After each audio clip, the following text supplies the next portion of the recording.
জীৱন সংগ্ৰাম কেনেকৈ চলে সেই কথা ভালকৈ বুজে বা আপুনি শিকিব লাগে দেউতাকৰ সম্পত্তি নথকা ল'ৰা ছোৱালী কেইটাৰ পৰা।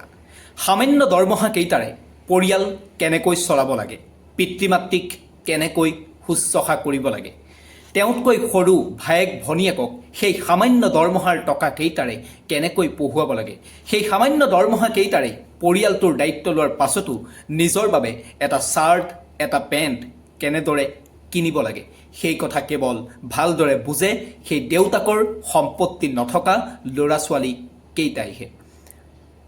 কলেজীয়া জীৱন শেষ হয়, কলেজলৈকে যেনে তেনে পিতৃ মাতৃয়ে টনা আজোৰা কৰি চলাই দিয়ে। তাৰ পাছত সেই ল'ৰাটো বা সেই ছোৱালীজনীৰ চিন্তা হয় যে কি কৰিব কি নকৰিব জীৱনটোত।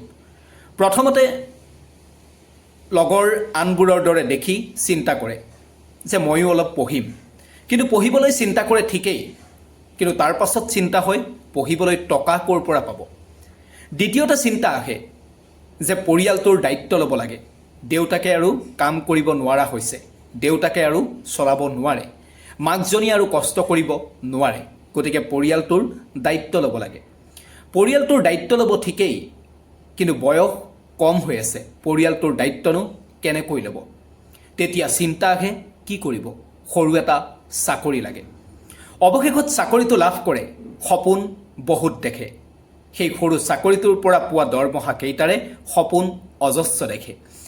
কিন্তু সপোনৰ পিছত দৌৰি থাকোঁতে থাকোঁতে সেই সপোন পূৰণ হ'বলৈ বহু সময় লাগি যায়, কাৰণ সেই সামান্য দৰমহা কেইটাৰে সেই ল'ৰাটো বা সেই ছোৱালীজনীয়ে পৰিয়ালটো চলাব লাগে।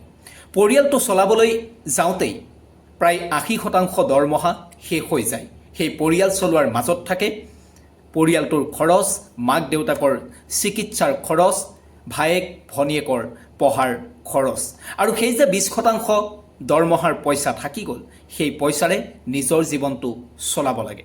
তাৰ মাজতে নিজৰ জীৱনটোৰ কথা চিন্তা কৰি অকণমান সঞ্চয়ো কৰিব লাগে।